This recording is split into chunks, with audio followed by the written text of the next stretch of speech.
जय हिंद साथियों, कैसे हैं आप सभी लोग। आई होप आप सभी लोग स्वस्थ होंगे। आपके अपने परिवार TWA में मैं सचिन आपका हार्दिक स्वागत अभिनंदन करता हूं। SSC GD 2025 को टारगेट करते हुए हिंदी का प्रैक्टिस सेट नंबर रहने वाला है 11, जिसकी क्लास पर डे आपको 11 बजे मिलने वाली है। तो PYQ क्वेश्चन रहने वाले हैं। अगर आप पहली बार यूट्यूब चैनल पर विजिट कर रहे हैं तो चैनल को सब्सक्राइब जरूर कर लें। शुरुआत करते हैं आज का प्रैक्टिस सेट जो SSC GD 2025 को टारगेट करते हुए। सबसे पहला क्वेश्चन है,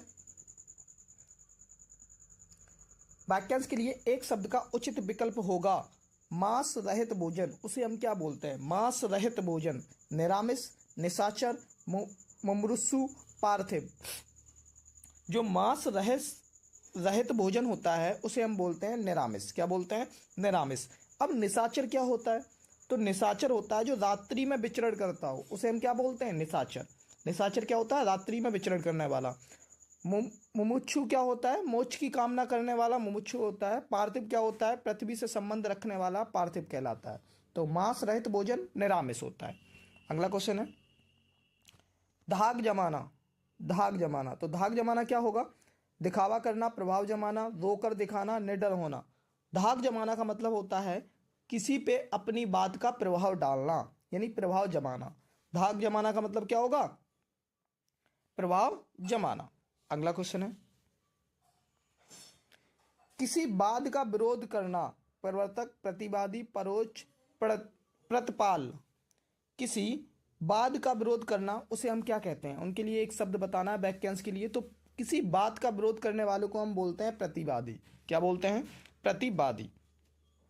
अगला क्वेश्चन है, उसके चेहरे पे फिलिंदिब्लेंस लगातार गिर रही है। कूड़ा, छप्पर, ताज, बूंदें। उसके चेहरे पे लगातार क्या गिर रही हैं? स्त्रीलिंग शब्द बताना है। तो उसके चेहरे पे लगातार बूंदें गिर रही हैं। उसके चेहरे पे लगातार बूंदें लगातार गिर रही हैं। तो इसका ऑप्शन नंबर 4 एकदम करेक्ट है। अगला क्वेश्चन है, बाहर शीत हवा बह रही है। ठंड, ठंडापन, मोटी, ऊष्म। शीत का जो विलोम शब्द होगा वो क्या होगा? देखो, शीत माने होता है ठंडा, ठंडापन, ये दोनों चीजें हैं। शीत का मोटी से कोई संबंध नहीं है। तो शीत का अपोजिट वर्ड क्या होगा? उष्ण। अगला क्वेश्चन है, यह उच्च कोटि के लेखक हैं। नीचा, ऊपर, उधर, ऊंचा। उच्च का तद्भव रूप हमें ज्ञात करना है। यह तत्सम रूप है, तो उच्च का तद्भव रूप क्या होगा? उच्च का मतलब होता है ऊंचा। अगला क्वेश्चन है, अंधे के हाथों में बटेर लगना। अंधे के हाथों में बटेर लगना, इसका मुहावरे का अर्थ क्या होगा? सहयोग से असहयोग व्यक्ति को सफलता मिलना, अचानक समस्या की युक्ति मिलना, अकेले व्यक्ति द्वारा कोई बड़ा काम करना, अचानक से अपार संपत्ति मिलना। तो अंधे के हाथों बटेर लगना, सहयोग से असहयोग व्यक्ति को सफलता मिलना, ये एकदम करेक्ट आंसर है। अगला क्वेश्चन है, केवल भगवान ही चक्र धारण करते हैं। निंजा, विष्णु, अस्त्रधरता, चक्रधर। तो इसका राइट आंसर क्या होगा? केवल भगवान ही चक्र धारण करते हैं, तो वो है चक्रधर।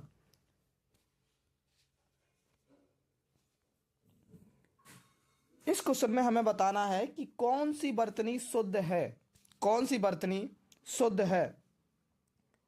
उस समस्या की स्थिति ठीक नहीं है, यहाँ का माहौल अच्छा नहीं है, उस पर जाने कौन सी धून सवार है, यही गलत है। ठीक है, ये भी गलत है, ये भी गलत है। तो राइट कौन सा है? वर्तमान युग सूचना क्रांति है। ठीक है, वर्तमान युग सूचना क्रांति का है, ये एकदम करेक्ट आंसर है।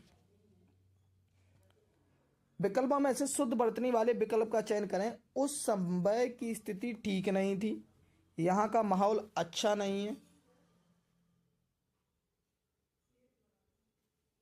उस पर जाने कौन सी धुन समार है, वर्तमान युग सूचना क्रांति है। तो इसका राइट आंसर क्या है? ऑप्शन नंबर 4 है। अगला क्वेश्चन है, आज इंटरनेट घर घर जरूरत बन चुका है। तो यहाँ पे कोई एक भाग में गलती है, उसको हमें सही करना है। घर घर आज इंटरनेट से जरूरत बन गया है। तो आज इंटरनेट जो है वो घर घर से जरूरत बन गया नहीं, घर घर में जरूरत बन गया, घर घर की जरूरत बन गया, ये हो सकता है। तो इससे जरूरत बन गया, ये एकदम गलत है। इसका ऑप्शन नंबर 3 एकदम आंसर सही है। पेड़ों पर बंदर बैठे हैं। बंदर का तत्सम शब्द क्या होगा? बानर, बांदर, बन, बंदरी। तो अगर हम पेड़ों पे बंदर बैठे हैं तो इसका तत्सम होगा बानर। क्या होगा? बानर। अगला क्वेश्चन है, प्रत्येक, प्रत्येक का विलोम शब्द क्या होगा? प्रति, अनेक, सरल, एक। प्रत्येक की विलोम शब्द की बात करें तो प्रत्येक का होगा अनेक। प्रत्येक का विलोम शब्द क्या होगा? अनेक। अगला क्वेश्चन है, हमें कभी भी किसी का उपहास करके उसके दिल को ठेस नहीं पहुंचाना चाहिए। उपहास का पर्यायवाची क्या होगा? मजाक, खिल्ली, सच्ची, परिहास। तो उपहास का जो पर्यायवाची होगा वो होगा सच्ची। अगला क्वेश्चन है, विष्णु, विष्णु का पर्यायवाची क्या होगा? लक्ष्मीपति, लीन, कड़, प्रणाली। तो विष्णु का जो पर्यायवाची होगा वो होगा लक्ष्मीपति। क्या होगा? लक्ष्मीपति।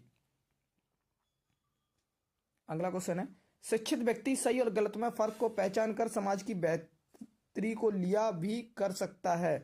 तो इसमें राइट आंसर क्या होगा? को लिया भी कर सकता है। ये जो गलत है, बिल्कुल गलत है। यहाँ पे क्या होना चाहिए था?